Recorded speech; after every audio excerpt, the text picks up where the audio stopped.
Դուք մի ձայնագրությունով, որտեղ ինչ-որ մեկը քահանա նախկին ասում է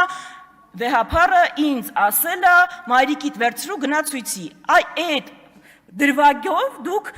քրեական հետապնդում եք, վարույթ եք հարուցել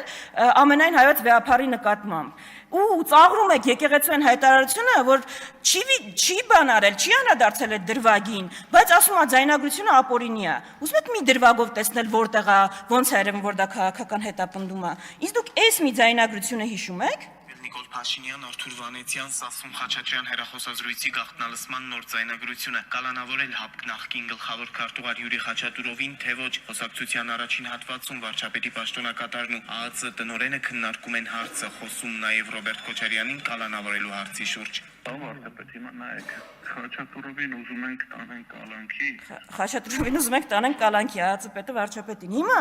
գիտեք ինչ եղավ այս ձայնագրության հետ։ Չէ, դուք վարույթ չառուցեցիք, որ ուզում ենք Խաչատուրովին կալանքի տանել, ԱԱԾ պետը Սասուն Խաչատրյան դա քննարկում է։ Վարույթը հարուցվեց, որ ձայնագրությունը եղել է ապօրինի։ Պատկերացնում եք, այտենց ոչ քաղաքական հետապնդում, երբ Փաշինյանին է վերաբերում։ Մի հատ էլ պարզ դրվագ ես ուղղակի կարամ ասեմ, այդ որ շոուով ներխուժում եք, այդ մարդկանց ուզում եք ծեփեք պոլին, չգիտեմ, դռները ջարդում եք, այդ մարդկանց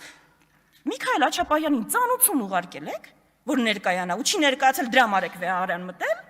Թե ուղղակի ուզում եք այդ շոուն ստանալ, ու ժողովուրդը անընդհատ այդ շոուների առավոտյան պիտի արթնանա այդ շոուների դրվագով։ Այդ է, հասկանում եք, ու ձեր մի քիչ սափրված լինելը, սրտի կանելը